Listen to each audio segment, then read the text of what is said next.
आहान और शार्वी को एक दूसरे के इतने करीब देख दूर अंधेरे में खड़ा एक शख्स अपनी जलती निगाहों से उन्हें घूर रहा था। उसके मुंह पर एक मास्क लगा था जिससे उसका चेहरा ठीक से दिखाई नहीं दे रहा था, सिवाय उसकी एक जोड़ी काली आंखों के जिसमें शार्वी और आहान के लिए नफरत साफ नजर आ रही थी। लेकिन चारों तरफ आहान के बॉडीगार्ड्स होने की वजह से इस वक्त वो कुछ नहीं कर सकता था, इसलिए उसने गुस्से में अपने पैर पटके और वहां से निकल गया। वहीं सबसे बेखबर आहान और शार्वी अभी भी एक दूसरे को पैशनेटली किस किए जा रहे थे। तेरे मेरे दरमियाँ ये रिश्ता न जानो, दिल में बसा के तुझे सबसे छुपा लो। तेरे मेरे दरमियाँ ये रिश्ता न जानो, दिल में बसा के तुझे सबसे छुपा लो।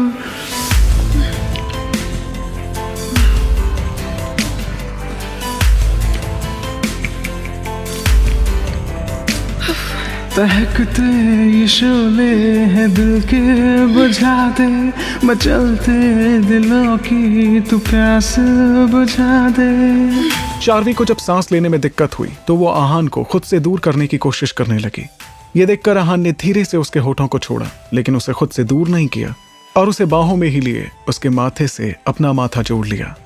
लेकिन इतने पर भी आहान का मन नहीं भरा। उसकी नजर अभी भी शार्वी के कांपते लाल होठों पर ही टिकी थी जो उसे अपनी ओर अट्रैक्ट कर रहे थे।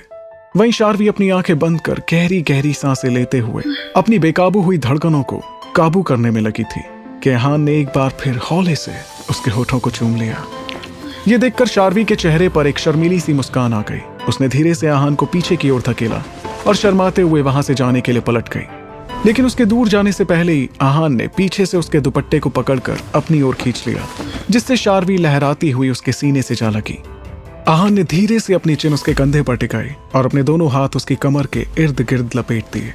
शार्वी ने कुछ कहने के लिए अपना मुंह खोला ही था कि तभी आहान ने अपने ठंडे होंठ उसकी गर्दन पर रखे, जिससे शार्वी सिहर उठी और उसकी पकड़ अपनी कुर्ती पर कस गई। उसका दिल बहुत जोरों से धड़क रहा था और उसकी हार्ट बीट इस समय किसी बुलेट ट्रेन से भी फास्ट चल रही थी। वो अपनी सांसें रोके आहान के होठों को अपनी गर्दन पर चलते हुए महसूस कर पा रही थी। वो शर्माते हुए झट से पलटी और अपना चेहरा आहान के सीने में छुपा लिया।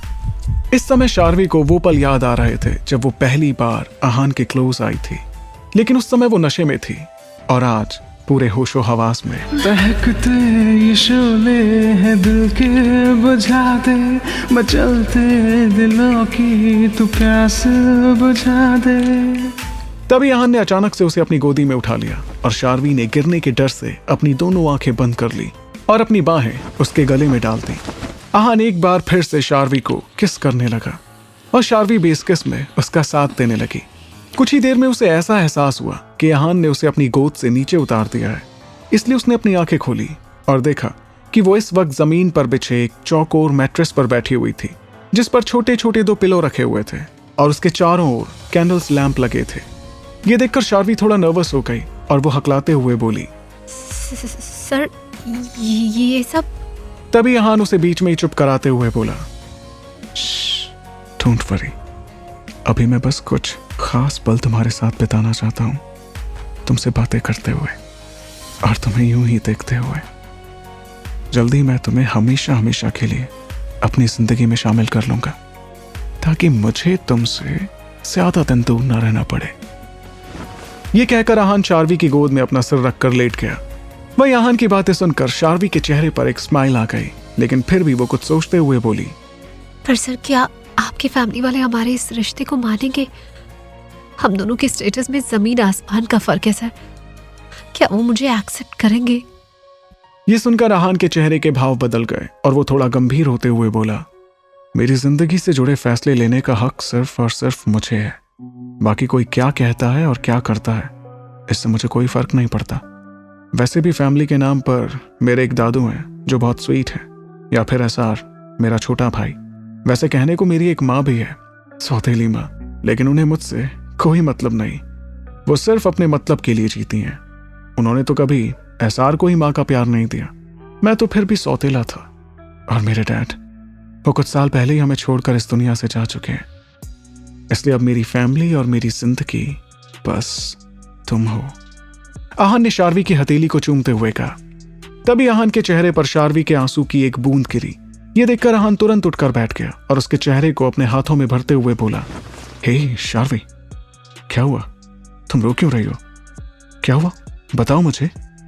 आहान की बात सुनकर शार्वी अपनी आंखों की नमी साफ करते हुए बोली, नहीं, कुछ नहीं हुआ सर। बस डरती हूँ कि इतना सारा प्यार और इतनी सारी खुशियां एक साथ मिलने पर कहीं किसी की नजर न लग जाए हमारी खुशियों को, कहीं कोई मुझे आपसे दूर ना कर दे।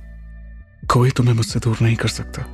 मैं एक बार ये भूल कर चुका हूं, दोबारा तुम्हें खोने की गलती कभी नहीं करूंगा। मैं तुम्हें कभी भी कुछ नहीं होने दूंगा शार्वी, कभी भी नहीं। ये कहते हुए आहान ने कसकर शार्वी को अपनी बाहों में भर लिया, जैसे वो उसे छोड़कर कहीं चली ना जाए। वहीं आहान की बात सुनकर शार्वी मनी मन सोचने लगी, आहान सर ने ये क्यों कहा? एक बार वो ये गलती कर चुके हैं, दोबारा मुझे नहीं खोने देंगे। अब शायद जब मैं समुद्र में गिरी थी तब की बात कर रहे होंगे। इसका मतलब सर मुझे तब भी पसंद करते थे, इसीलिए मेरी जान बचाने के लिए वो खुद पानी में कूद गए। ये सोचते हुए शार्वी के होठों पर भी मुस्कुराहट आ गई और उसने भी मुस्कुराते हुए आहान को टाइटली हक कर लिया। चांदनी रात में समंदर की लहरों को देखते हुए एक दूसरे की बाहों में बैठे वो काफी वक्त तक बातें करते रहे। लेकिन काफी रात हो जाने पर शार्वी को थक कर नींद आने लगी और वो बातें करते करते वहीं आहान के सीने से लगकर सो गई।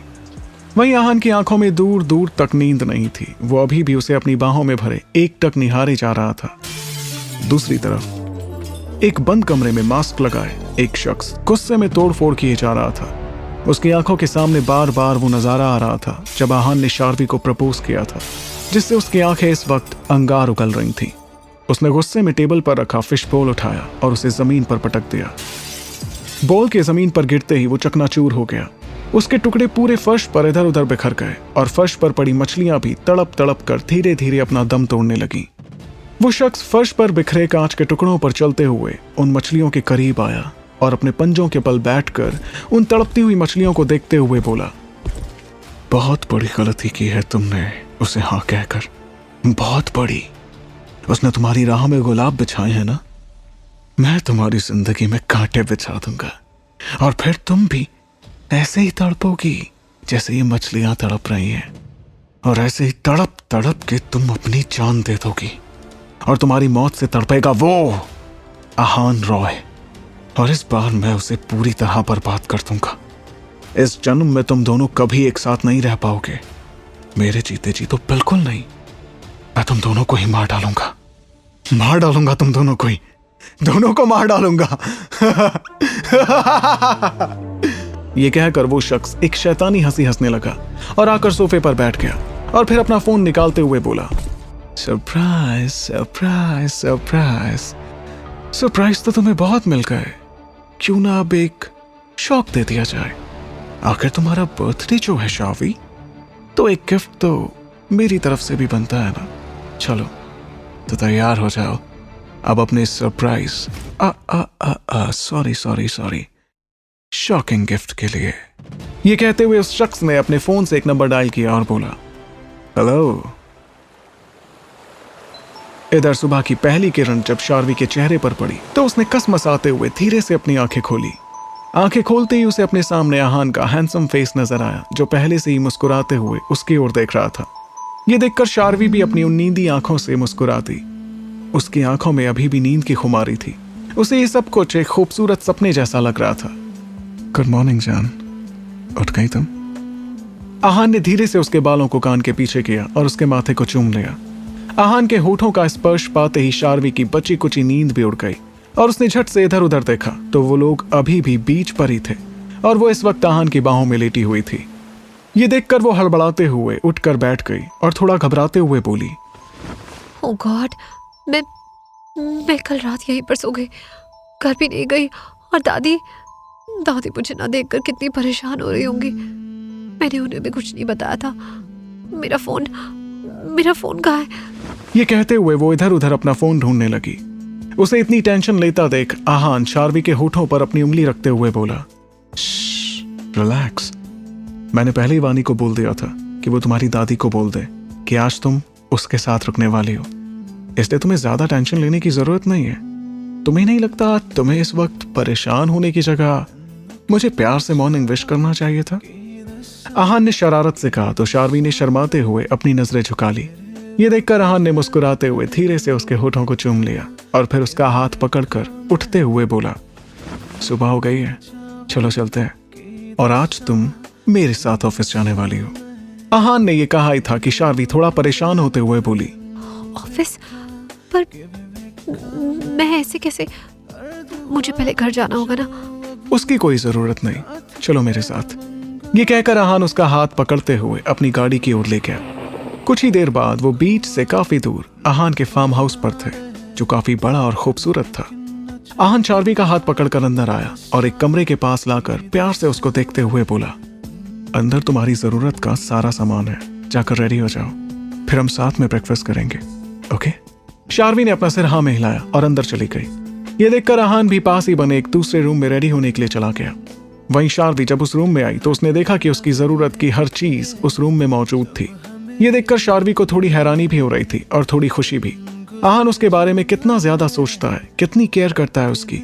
उसे आज अपनी किस्मत पर बहुत नाज हो रहा था कि आहान उससे इतना प्यार करता है। इधर रॉय ग्रुप्स के ऑफिस में वानी के इग्नोरेंस से फ्रस्ट्रेटेड होकर एसआर वानी को परेशान करने में लगा था। वो उसे जानबूझकर काम पर काम दिए जा रहा था, जिससे तंग आकर वानी अपनी डेस्क पर आकर अपनी फाइल पटकते हुए बोली, अरे यार कितना सारा काम है, मैं तो थक गई।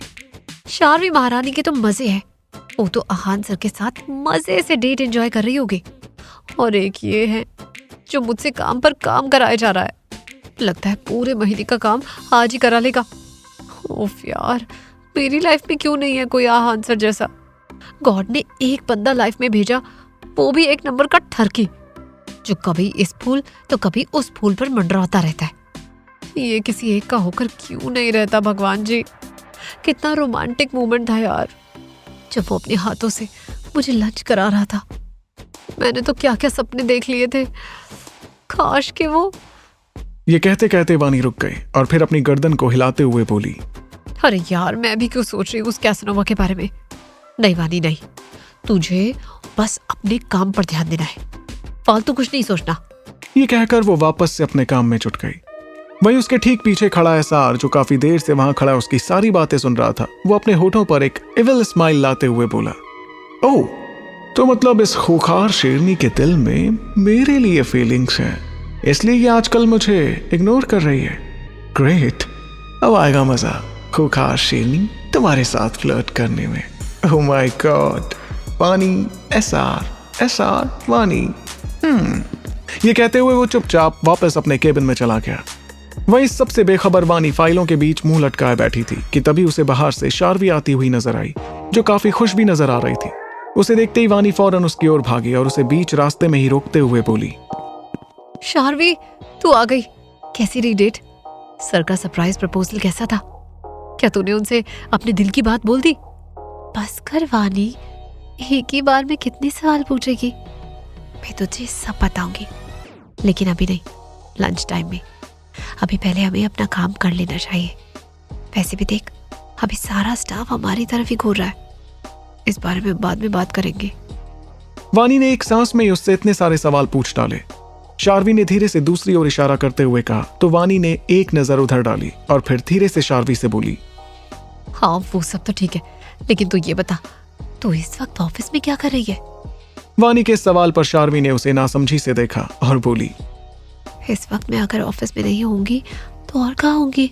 हाँ, मुझे तो लगा था तू आज ऑफिस ही नहीं आएगी, थक गई होगी इसलिए घर पर ही आराम करेगी। आखिरकार पूरी रात आहान सर के साथ जो थी। ये कहते हुए वानी ने शार्वी की ओर अपनी आई विंक की तो शार्वी ने उसे अपनी आंख दिखाकर डांटते हुए कहा, शट अप वानी, तू ना कुछ भी बकवास मत कर, जाकर अपना काम कर और मुझे भी करने दे। ये कहकर शार्वी ने मुंह बनाया और जल्दी से अपने क्यूबिकल की तरफ भाग गई। दूसरी तरफ आरटी कंपनी के ऑफिस में बैठा तविश थोड़ा परेशान नजर आ रहा था। वो अपनी पूरी कोशिश कर रहा था ये जानने की कि अधीरा का हार्ट किसके पास है, लेकिन अभी तक उसे कोई क्लू नहीं मिला था। उसे समझ नहीं आ रहा था कि वो ये सब कैसे पता करे, किससे पूछे, क्योंकि आहान तो इसके बारे में कुछ नहीं बताएगा। इसलिए वो गुस्से में टेबल पर अपना हाथ मारते हुए बोला, समझ नहीं आ रहा कैसे तुम्हारे कातिल को ढूंढूं अधीरा। कैसे? कौन है वो जिसने 5 साल पहले ये सब कुछ किया और क्यों किया? और अब वो मेरे नाम की आड़ में आहान को नुकसान पहुंचाना चाह रहा है। कैसे पता करूं? इतनी कोशिश करने के बाद भी मुझे ये नहीं पता चल पाया कि तुम्हारा हार्ट ट्रांसप्लांट किसे किया गया था। ये कहकर वो फ्रस्ट्रेट होकर अपनी सीट से उठा और कुछ सोचते हुए इधर से उधर चहलकदमी करने लगा। तभी टेबल पर रखा उसका फोन रिंग हुआ। उसने जैसी कॉल रिसीव किया, उधर से एक आदमी की आवाज आई। बॉस, हमें अभी इंफॉर्मेशन मिली है कि डॉक्टर बत्रा, जिन्होंने 5 साल पहले मिस अधीरा की सर्जरी की थी, वो आज सुबह किसी जरूरी काम से इंडिया वापस आए हैं। ये सुनते ही तविश की आंखों में एक चमक आ गई और वो जल्दी से बोला, तो तुम लोग क्या उसके वापस आने का इंतजार कर रहे हो?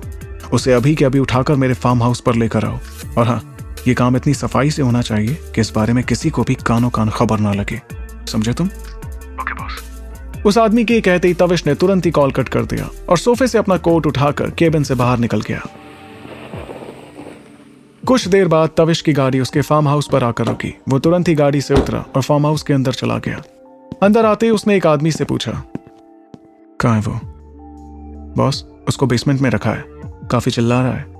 उस आदमी ने सिर झुकाकर जवाब दिया तो तविश तुरंत ही सीढ़ियों से होते हुए नीचे बेसमेंट की तरफ बढ़ गया। बेसमेंट में आते ही उसने देखा कि एक अधेड़ उम्र का आदमी डरा सहमा सा चेयर पर बैठा हुआ था। उसके हाथ पैर चेयर से बंधे हुए थे और उसके मुंह पर अब एक टेप लगाया जा चुका था। पास में ही तविश के आदमी बंदूक लिए खड़े थे। तविश ने अपने आदमियों को कुछ इशारा किया तो उन्होंने तुरंत ही आगे बढ़कर उस आदमी के मुंह से टेप हटा दिया।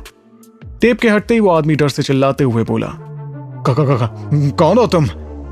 तुमने मुझे क्यों पकड़ा हुआ है? मैंने कुछ नहीं किया है मैंने। मुझे मारना मत, प्लीज मुझे छोड़ दो। जितने पैसे चाहिए मैं तुम्हें दूंगा, प्लीज मुझे छोड़ दो। प्लीज डरो मत, हम तुम्हें कुछ नहीं करेंगे, ना ही हमें तुमसे पैसे चाहिए। देखो, अगर तुमने हमारे सवालों के ठीक ठीक जवाब दे दिए तो हम तुम्हें कुछ नहीं करेंगे। तविश ने उस आदमी के पास आते हुए कहा, कैसे सवाल और क्या जानना चाहते हैं आप मुझसे? वो आदमी थोड़ा घबराते हुए बोला। ये देखकर तविश उस आदमी के सामने रखी चेयर पर जाकर बैठ गया और अपने एक पैर पर दूसरा पैर चढ़ाकर आराम से बैठते हुए बोला, घबराइए मत डॉक्टर साहब, मैं तो बस आपसे इतना जानना चाहता हूँ कि 31 दिसंबर 2017 यानी कि आज से 5 साल पहले आपने एक अधीरा नाम की पेशेंट की हार्ट सर्जरी की थी, याद है ना आपको? तो मुझे ये बताइए कि आपने उसका हार्ट किस पेशेंट को ट्रांसप्लांट किया था? अधीरा का नाम सुनते ही वो डॉक्टर थोड़ा चौंक गया था, लेकिन फिर भी उसने अपने चेहरे के भावों को छुपाते हुए कहा, आप किसकी बात कर रहे हैं? देखिए, मुझे नहीं पता। मैं देखिए एक फेमस हार्ट सर्जन हूं और आए दिन लोगों की सर्जरी करता रहता हूं, तो मैं किस किस पेशेंट की डिटेल याद रखूंगा? और आप तो 5 साल पुरानी बात पूछ रहे हैं, तो भला मुझे कैसे याद होगी? और वैसे भी मैं काफी सालों से जर्मनी में रह रहा हूं और आज ही इंडिया वापस आया हूं, इसलिए मैं कुछ नहीं जानता इस बारे में। अच्छा, क्या वाकई में आपको याद नहीं? आपकी तो वो इंडिया में लास्ट सर्जरी थी ना, लेकिन जहां तक मुझे पता है उस एक सर्जरी के बाद ही आप इंडिया से हमेशा हमेशा के लिए चले गए थे और आज इतने सालों बाद वापस आए हैं। तविश कमर से गन निकालकर उस पर अपनी उंगलियां फेरते हुए बोला। ये देखकर वो आदमी डरते हुए बोला, देखिए मैंने कहा ना कि मुझे कुछ नहीं पता, प्लीज मुझे जाने दीजिए, प्लीज। मैंने कहा ना डॉक्टर कि मैं तुम्हें जाने दूंगा, बस मुझे सच सच बता दो वरना। तविश उसे गुस्से में घूरते हुए बोला और अपनी गन उसकी तरफ पॉइंट कर दी। ये देखकर वो डॉक्टर डरते हुए बोला, अगर मैंने आपको कुछ भी बताया तो वो मुझे जान से मार देगा, और नहीं बताया तो मैं अभी के अभी जान से मार दूंगा। ये कहकर तविश ने अपनी गन उसके माथे पर रख दी। ये देखकर वो आदमी डर से कांपने लगा और हकलाते हुए बोला, no no no no no, please please मुझे मत मारिए, मैं सब सच बताने के लिए तैयार हूं, प्लीज मुझे छोड़ दीजिए। ये सुनकर तविश ने उसके सर से अपनी गन हटा ली और वापस चेयर पर बैठ गया। तभी वो डॉक्टर थोड़ा हिम्मत करते हुए बोला, पर आप हैं कौन और उसके बारे में जानना क्यों चाहते हैं? देखिए, मेरा नाम तविश रायचंद है और अधीरा मेरी सबसे अच्छी दोस्त थी। तविश ने जैसे ये कहा तो डॉक्टर हैरान रह गया और धीरे से बड़बड़ाया, तविश? क्या कहा? तविश रायचंद? तविश ने जब डॉक्टर के ऐसे एक्सप्रेशंस देखे तो वो बोला, क्या हुआ, क्या आप मुझे जानते हैं? तविश की बात सुनकर वो डॉक्टर बोला, नहीं, पर मैंने अधीरा के मुंह से ये नाम सुना था। उसकी इस बात पर तविश ने उस डॉक्टर की ओर सवालिया नजरों से देखा और डॉक्टर ने एक गहरी सांस लेते हुए कहना शुरू किया, उस दिन जब हम अधीरा का ट्रीटमेंट कर रहे थे तब वो बेहोशी में भी 2 लोगों का नाम बार बार पुकार रही थी, आहान और तविश। उसकी हालत उस वक्त बहुत नाजुक थी। हमने पूरी कोशिश की लेकिन उसे बचा नहीं पाए। और उसी वक्त एक और केस हॉस्पिटल में आया था। उस पेशेंट को हार्ट अटैक आया था और उसके दिल में छेद था, जिसकी वजह से उसे तुरंत एक हार्ट डोनर की जरूरत थी, वरना कुछ ही घंटों में उसकी मौत हो सकती थी। और इत्तेफाक देखिए, मिस अधीरा मरने से पहले ही अपना हार्ट और आइस डोनेट कर चुकी थी। सीरियस ब्रेन इंजरी के कारण उनकी आइस खराब हो चुकी थी, लेकिन उनका दिल अभी भी काम कर रहा था। इसलिए मैंने मिस्टर रॉय की परमिशन लेकर तुरंत ही अधीरा के हार्ट को दूसरे पेशेंट में ट्रांसप्लांट कर दिया। मुझे नहीं पता पर क्यों, बट इसके बाद मिस्टर रॉय ने मुझे उसी रात इंडिया छोड़कर जाने के लिए कह दिया। बदले में उन्होंने मुझे काफी सारे पैसे भी दिए और मेरे जर्मनी जाने का पूरा अरेंजमेंट भी किया, और ये सख्त ऑर्डर दिए कि अगर मैंने उस पेशेंट की पर्सनल डिटेल किसी से भी शेयर की या किसी को भी इसके बारे में बताया तो वो मुझे जान से मार देंगे। इसलिए मैंने चुपचाप उनकी बात मान ली। और उस दिन के बाद मैं आज किसी पर्सनल काम से इंडिया वापस आया। मुझे लगा था कि अब तक इस बात को काफी साल हो गए, अब कौन इस बारे में जानना चाहेगा। लेकिन मुझे क्या पता था कि उस एक सर्जरी के बाद मेरा इंडिया आना मौत के मुंह में आने जैसा होगा। देखिए, इस बारे में किसी को मत बताइएगा कि ये सब मैंने आपको बताया है। Please, I request you, please. और ये कहकर वो डॉक्टर रोने लगा। और उस पेशेंट का नाम क्या था जिसको हार्ट ट्रांसप्लांट किया गया? तविश ने अपनी गहरी आवाज में पूछा तो वो डॉक्टर कुछ याद करते हुए बोला, देखिए, इस बात को काफी साल हो गए हैं तो मुझे उस पेशेंट के बारे में ज्यादा कुछ नहीं मालूम, लेकिन हाँ, उसका नाम अब शार्वी था। उस डॉक्टर ने जैसे ही शार्वी का नाम लिया, तविश हैरान रह गया और धीरे से बड़बड़ाया, शार्वी? इसका मतलब मेरा शक सही था, वो शार्वी ही है। इसीलिए शार्वी से मिलते ही मुझे एक अपनेपन का एहसास होता है, एक कनेक्शन सा फील होता है, क्योंकि मेरी अधी का दिल उसके पास है।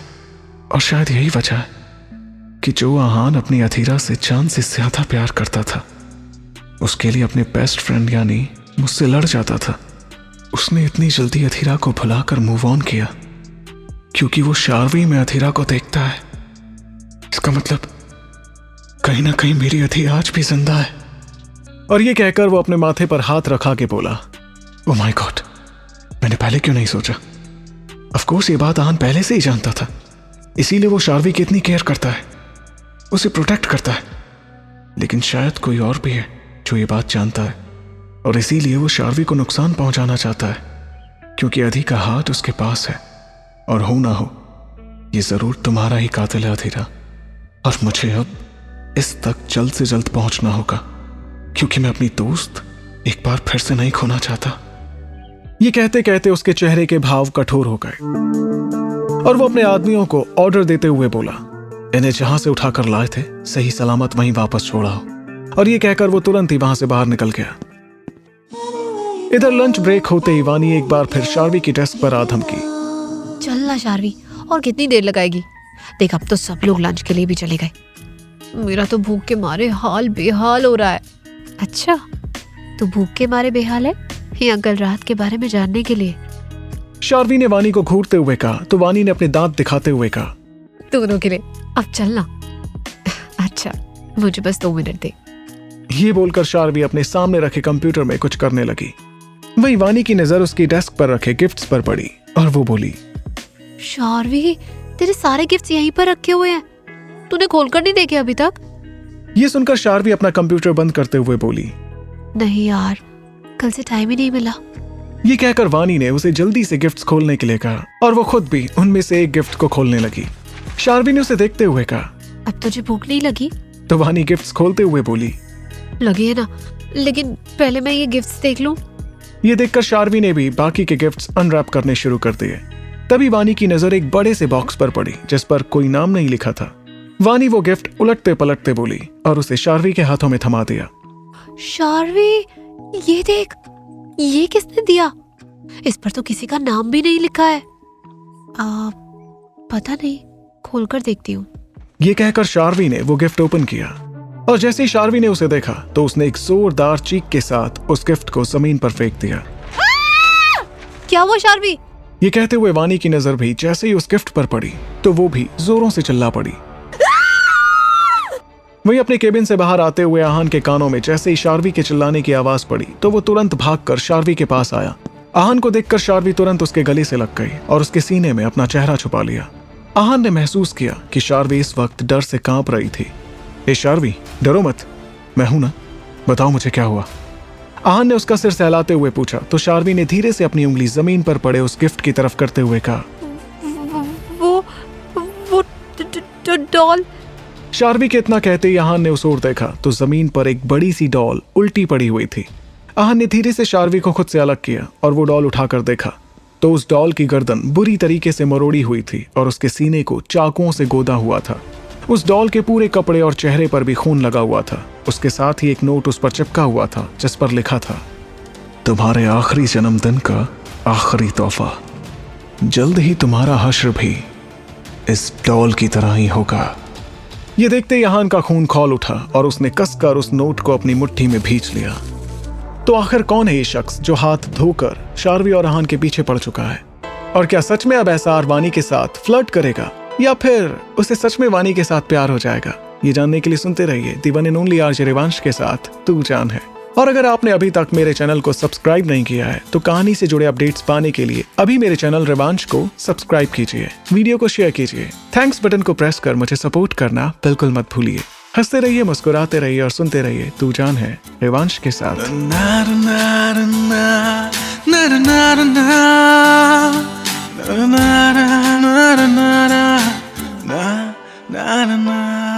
एहसास तेरा हर पल साथ है, अब तू ही जिंदगी है, तू जान है। एहसास तेरा हर पल साथ है, अब तू ही जिंदगी है, तू जान है।